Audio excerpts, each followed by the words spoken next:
My name is Jonathan Ellis, and I had just turned 50 when the whole thing truly began to unravel. If you're wondering how a guy like me could walk out on his entire family without so much as a phone call, let me assure you, it wasn't some sudden explosion. It wasn't one massive fight or a scandal or a betrayal that made the front page of the local paper. It was a slow simmer. Like that old analogy, drop a frog in boiling water and it jumps out, but place it in cold water and gradually turn up the heat, and it'll sit there until it's cooked alive. That was me. I'd been simmering for decades, too numb to realize I was being boiled from the inside out. And the thing that finally made me feel the heat: a paper crown, a stupid glittered paper crown. It was handed to me in front of everyone I loved, or at least thought I loved. It said King of Disappointments in bold red letters. They laughed. I smiled. My stomach turned. But to understand how I got there, how a man like me, a father, husband, provider, the guy who always fixed the sink and shoveled the driveway and remembered birthdays even when no one else did, could simply vanish one night and not look back. You need to know the history. You need to rewind with me a bit. I had been married to Karen for 26 years. We met at a community college in Ohio. She was the outspoken one in any room, magnetic, always the first to speak and the last to apologize. I was the quieter one, awkward with words, good with my hands. The kind of guy who could build a shed from scratch and fix a busted water heater all while grilling a mean steak.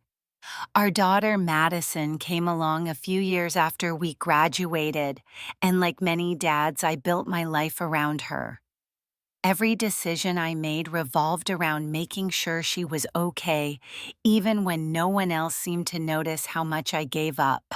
I had a steady job in IT, nothing glamorous.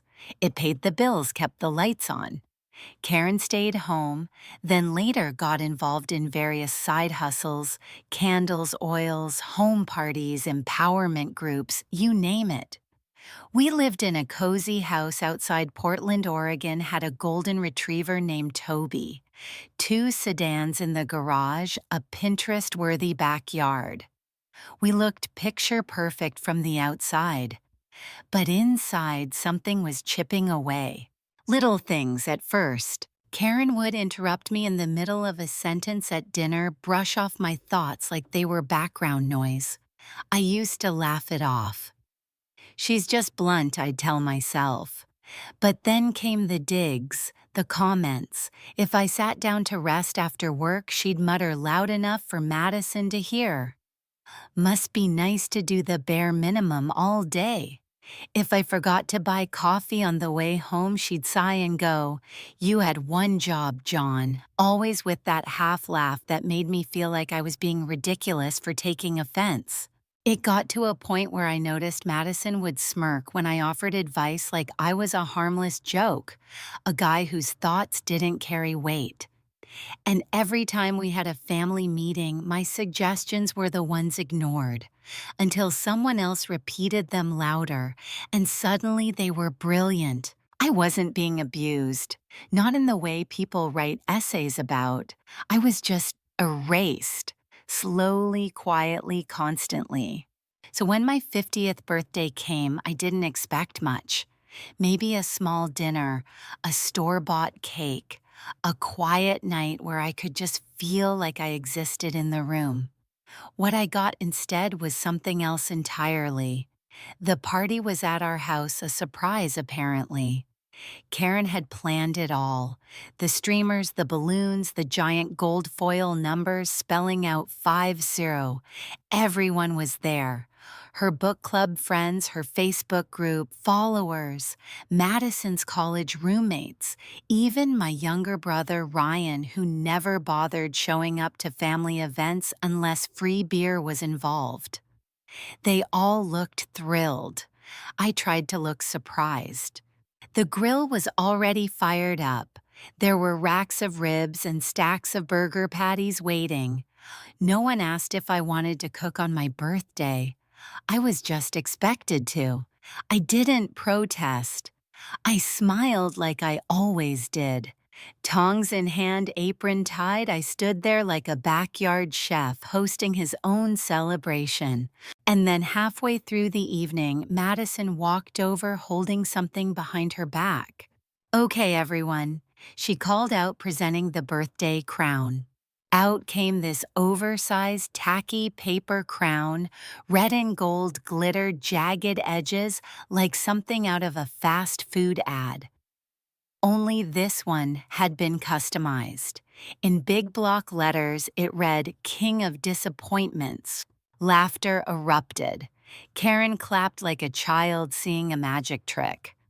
Ryan elbowed me with a grin and muttered, "Damn, that's harsh, but kind of fair, right?" I let out a small chuckle, not a real one, just enough to sell the moment. Inside my chest burned, but I kept the crown on. I grilled the meat. I smiled for the cameras. Speaking of which, I was the designated photographer too. "Dad, take one of us," Madison shouted as she posed with her friends. "And one more, get everyone in this one." I took every photo that night, hundreds of them, but I didn't appear in a single one. Later, when it was time to cut the cake, someone yelled from across the yard, "Make a wish, John, wish for a personality." More laughter. I gripped the knife tight. My jaw clenched so hard I thought I'd crack a molar. But I smiled. That's what I did. That's what I'd always done. After the guests left, I was still cleaning up, scraping plates, tossing paper cups, folding up the extra chairs. Karen was on the couch scrolling through her phone, sipping wine barefoot like nothing had happened. I paused, my hands still sticky from barbecue sauce. "Hey," I asked, "did you really think the crown was funny?" She didn't even look up, just waved her hand lazily and said, "Oh, come on, lighten up. It was just a joke. You've been so sensitive lately." That was the moment, the click, the shift. That night, while she slept upstairs, I sat alone in the kitchen staring at a glowing laptop screen cursor blinking on a travel booking site. I didn't know where I was going. I just knew I was going. And this time, I wouldn't smile. I booked a one-way ticket to Willow Ridge, a quiet little town in northern Washington. I had visited once on a work trip nearly a decade ago. It wasn't on any tourist maps. Just a blip of green nestled between two mountain ranges known mostly for fishing cabins, foggy mornings, and a diner with unforgettable peach cobbler. I didn't pack much, just some clothes, my laptop, a couple of books, and Toby, our golden retriever. Yeah, I took the dog. No one even noticed until I was gone. I left a simple note on the kitchen counter right next to my house key. It read, "I need to go. I don't think I've ever been truly happy. Take care of yourselves, John." No drama, no accusations, just the truth stripped down. For the first time in years, I could breathe. My studio apartment sat above a dusty antique store run by a retired mechanic named Hank, who barely said 10 words during our first conversation. He just nodded when I handed him cash for the first 3 months and offered Toby a dog biscuit from his pocket. No questions asked. That alone felt like a gift. The days settled into a rhythm. Wake up early, walk Toby through the misty pine-lined streets, sip diner coffee at Darla's Cafe, scribble notes on my laptop, read until my eyes blurred and fall asleep to the sound of silence instead of half-muttered jabs and slamming cupboards. No one expected anything from me, and for once I didn't have to pretend I was okay. I wasn't smiling out of obligation anymore. I wasn't listening to people talk over me. I wasn't invisible. I was just alone. And weirdly, that felt more honest than anything I'd experienced in decades. But just as I started to feel like the water was cooling, like maybe I hadn't been cooked alive after all, an email popped up. The subject line read, "Please read this, Madison." I stared at it for hours. My index finger hovered over the trackpad frozen. Toby's tail wagged beside me in slow, steady beats like a metronome keeping time. When I finally opened it, the first words hit me like a truck. "Please don't delete this. I didn't understand before, but I think I'm starting to." She went on about the party, how she thought it would be funny, how she assumed I could take a joke like I always did, how she hadn't realized how deep those barbs went. She apologized, not defensively, not wrapped in excuses, just honestly. "You were the glue, Dad. You held us together. And we let you become invisible. I'm sorry, I miss you." I didn't write back, not because I didn't care, because I cared too much. I just saved the email and went back to writing, because by then something else had started to take shape. Not a fantasy, not an escape, a plan. One they'd never see coming. I didn't want vengeance, not in the way movies paint it. No tire slashing, no explosive arguments. I didn't want to punish anyone. I wanted clarity. I wanted them to feel the weight I'd carried once I stepped away. So I did what I've always done best. I documented. I made a list, not just in my head, I wrote it out line by line.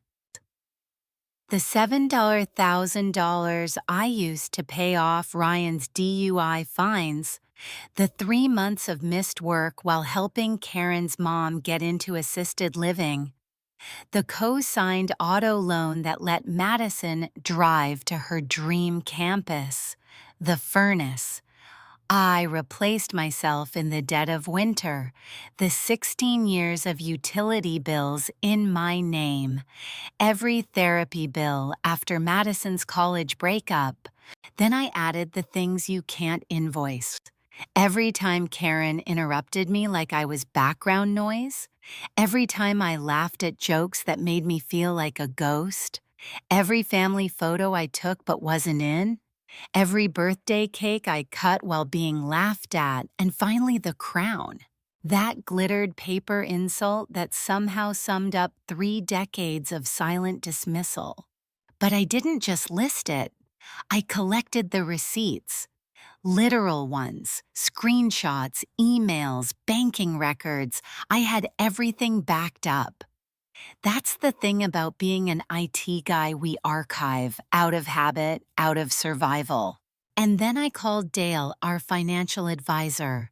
We'd worked with him for nearly 2 decades. "Dale, I need to transfer all my assets to an individual portfolio. Remove me from all joint accounts." Silence. "John, that's a big move. Are you sure?" "I'm sure." "Does Karen know?" "She'll figure it out." Next, I contacted the mortgage lender. While technically both our names were on the deed, I'd been the only one making payments since 2009.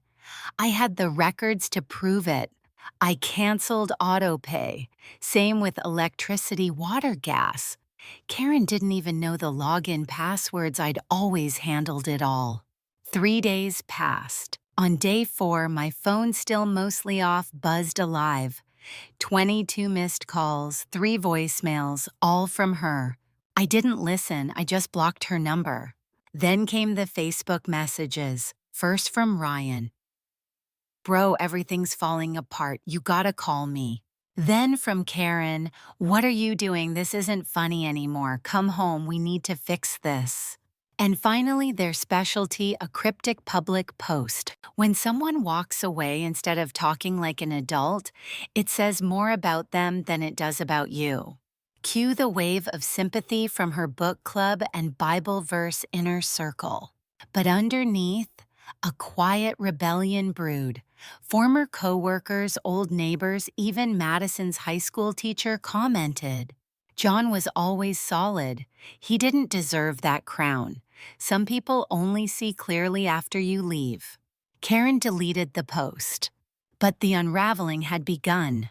The ripple effects of me stepping away started off quiet, barely a tremor, but within 2 weeks it became an earthquake. First came the practical consequences. Ryan, ever the freeloading sibling, applied for a personal loan to cover his mounting credit card debt. For the first time in years, it was denied. Why no cosigner? I used to be that safety net. Now there was nothing to catch him.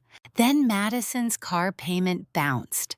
The joint account I used to refill every month drained and disconnected. She messaged me, "Dad, the bank said payment didn't go through. What's going on?" I didn't reply. I wasn't being cruel. I just stopped enabling. And then a certified letter found its way to me, forwarded from our old house in Ohio. The sender, Karen's lawyer.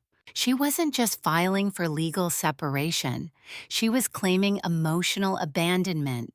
She wanted alimony. She demanded the majority of our shared assets. I laughed, not out of amusement, but disbelief. She had no idea I'd been documenting everything for years, not with vengeance in mind, but with precision. I wasn't messy. I was methodical. Every paycheck, every tax return, every mortgage receipt. Photos, emails, birthday budgets, even the messages I received when she claimed to be too tired to cook only to be tagged at wine nights with her friends. I contacted Arthur, a quiet but razor-sharp attorney I'd once fixed a laptop for. I remembered how detail-oriented he was, and now I needed someone who respected facts more than theatrics. I dropped a thick folder and USB stick on his desk. "You're thorough," he said. "I'm an IT guy," I replied. "We back things up." Together we built the case, not to destroy her, but to finally definitively show the truth. That I was the one holding the structure up. That without me the beams cracked. Still a small part of me, a foolish, hopeful part, waited for something different. An apology. A letter that said, "I get it now, I see what I missed." Instead, I got a voicemail from Madison. I let it go unanswered. Her voice was shaky. "Dad, it's really bad here. Mom's freaking out. She tried to sell the house but can't without your signature.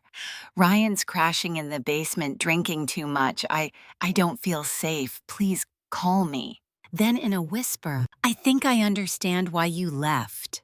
That hit different. It wasn't a plea. It was recognition. And for the first time, someone wasn't begging me to fix it. They were finally seeing the cracks. I replayed Madison's voicemail more times than I care to admit. Each listen peeled back something inside me. Not pain, not anger, just fatigue. The kind that sinks into your bones when you've carried weight so long you forget it's even there. She hadn't said come back. She hadn't begged. She had whispered with the tremble of someone who finally understood. And that changed everything. But it didn't change the plan. I sent one reply, the first since I left. "I heard your message. I'm okay. I'm not ready to come back, but I'm listening." No flourish, no emotion, just honesty. She didn't respond right away. Hours passed, then finally, "Thank you, just knowing that helps." Small, but real. Meanwhile, the slow collapse of Karen's narrative continued. Arthur. My attorney filed an official motion challenging her financial claims. We attached 2 decades of pay stubs, utility and mortgage records proving I alone had kept the lights on. A ledger of Ryan's debts I had covered. The car loan for Madison. Vacation itineraries I paid for.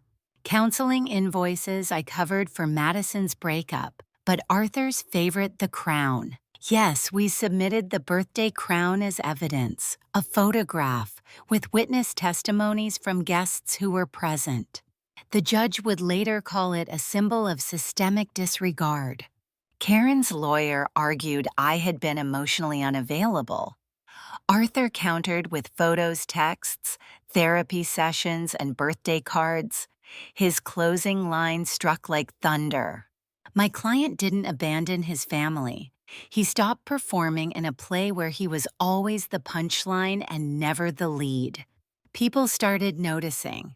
An old coworker emailed me, "You were always reliable. I just thought you were okay." Even a neighbor commented on one of Karen's Facebook posts before it was deleted. "Maybe instead of crowns, y'all should have offered gratitude." I didn't gloat. It wasn't about revenge. It was about record, about acknowledgement. And then out of nowhere, an email from Karen herself. No subject line. One sentence. "I miss you. I still don't understand why you couldn't just tell me how you felt." That line, that single sentence ignited something cold in me. Because I had told her, in ways that didn't need yelling. Through actions, sacrifices, silences. In late-night grocery runs, fixing the broken sink, picking up Ryan from a bar at 2 a.m., skipping my dreams so hers could survive. But because I never shouted, to her I never spoke. I didn't reply, I just forwarded it to Arthur with a note. She still doesn't get it. It was a gray Saturday morning in Ashwood mist, curling between the pine trees like it had nowhere else to go. I was returning from Rosie's diner with a brown paper box of leftover biscuits for Max, my only real companion now. The kind of peaceful morning that had become my routine. Then I saw the car. A rental, crookedly parked in front of the antique shop below my apartment. And there she was, Madison, hoodie up, arms crossed, leaning against the hood like she had nowhere else to be. It took me a moment to recognize that stance, the same one from years ago when I told her she couldn't go to a music festival on a school night. Max beat me to her. His tail wagged wildly, a bark of recognition escaping as he trotted over. She knelt down and stroked his fur. "He remembers me," she murmured. "He's got a better memory than most people." That line, it cut deep. She stood up slowly, her eyes cautious. "I didn't tell Mom I was coming. I had to see you." I said nothing, just nodded and motioned toward the stairs. Inside, the silence was thick but not uncomfortable. I made coffee. She took it black, no sugar, like mine. That made me smile a little. Finally, she spoke. "I didn't get it before, not really. I thought you just cracked, ran away, but now..." She stared into the cup, her voice quieter. "Now Mom cries every day. Not because she misses you, but because the credit card bills are stacking up. Ryan won't stop drinking in the basement. The thermostat's broken and she doesn't even know how to reset it." She looked up, her eyes wet but steady. "She misses the benefits of you, not you." That sentence sat heavy in the air. I didn't respond. I let her sit in the silence, let her feel it. Then she added, voice barely above a whisper. "I think I was becoming her, the sarcasm, the dismissal. I didn't see it until you were gone." She looked around the apartment, books stacked in corners, Max curled up on a rug, a half-finished jigsaw puzzle on the coffee table. "It's small, but it feels more like a home than our house ever did." That landed. But I didn't lean in. I crossed my arms and leaned back instead. "Are you coming back?" she finally asked. I looked out the rain-slicked window, took a breath. "I don't know," I said, "but I'm not done yet." She didn't push, just nodded. At the door before leaving, she said, "I hope someday I earn the right to be in your life again." Then she was gone. And I stood there in a silence that for the first time didn't feel lonely. 3 months later, I stood outside the county courthouse in Portland, Oregon. My navy blue suit, the one I'd worn to Madison's high school graduation, felt a little tight around the shoulders, but still intact. In my hand was a folder. In my chest was resolve. No nerves, no tremble, just readiness. The courtroom was far from dramatic. A sleepy bailiff, a half-empty gallery. Karen across the aisle looked like she stepped off the set of a melodrama. Black dress, veil, tear-streaked makeup as if she'd lost a loved one instead of a sense of control. Her lawyer began. They painted me as a man who abandoned his family without a word, who emotionally vacated the home, who shattered the stability of a woman who devoted her life to raising a family. Karen dabbed her eyes when they brought up Madison. I didn't flinch. Then Arthur stood, calm, methodical. He wasn't here to perform, he was here to expose. He laid it all out. 2 decades of income taxes filed and paid solely under my name, mortgage records showing Karen hadn't contributed since 2008, utility bills, insurance, groceries, all on me. Bank transfers for Ryan's car, rehab bills, broken leases, counseling payments for Madison's therapy, birthday party planning receipts, family vacations booked on my card. And as promised, the crown, a photo of it, witness testimonies confirming the joke. Arthur closed his binder and stepped forward. Your Honor, my client didn't walk out to hurt anyone. He walked away because he was never seen. He didn't abandon his family. He stopped performing in a play where he was always the punchline and never the protagonist. Silence. Karen's lawyer tried to interrupt to explain the crown was just a harmless gag. The judge didn't bite. In the end, the ruling came swift and clear. The house would be sold and proceeds split 70-30 in my favor due to documented financial contribution. Karen's alimony request was denied, citing her refusal to seek employment despite being physically capable. Ryan was ordered to repay $18,000 in debts I had covered. I didn't expect to see a penny. That wasn't the point. The judge concluded that claims of emotional abandonment were unsupported, citing my documentation of active presence in both household and family life. As we exited, Karen caught up to me in the hallway. This isn't fair, she hissed. You made me look like a monster. I turned, met her eyes for the first time in years. You didn't need my help with that. She flinched just once, then turned and walked away. A week later, I signed the final paperwork, officially removed my name from the house title. I also wired Madison the funds to finish her car loan.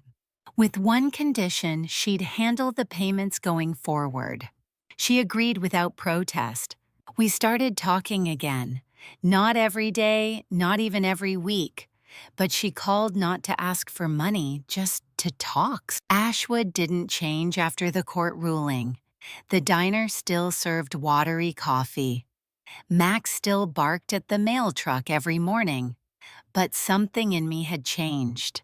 Not because I won something in court, but because for the first time I hadn't lost myself in the process. I got a part-time job fixing old radios and VHS players at a dusty electronics shop run by an old Navy vet named Harold. It paid just enough, but more importantly, it didn't cost me my peace. Madison visited again one Friday afternoon. She brought a warm tray of peach cobbler from Rosie's Diner, my favorite.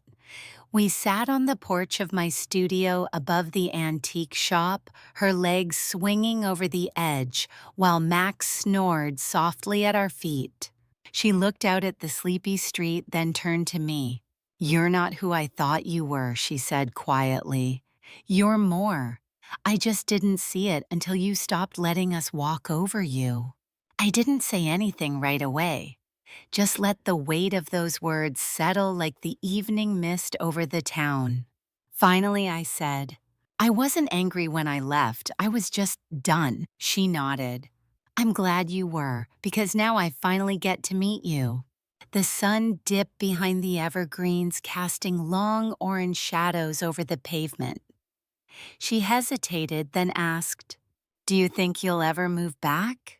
I smiled softly, not a smirk, not a forced grin, just a smile. I'm already home. Because home isn't four walls where you're taken for granted. Home isn't being the silent backbone to someone else's spotlight. It's not the grill you didn't want to light on your own birthday. It's not the paper crown labeled with contempt. Home is where your voice echoes without being drowned out, where your coffee tastes like peace, not burnout, where your dog recognizes you as his person, where your daughter learns to speak without cutting you off. And for the first time in 50 years, I wasn't living for others' comfort. I was just living.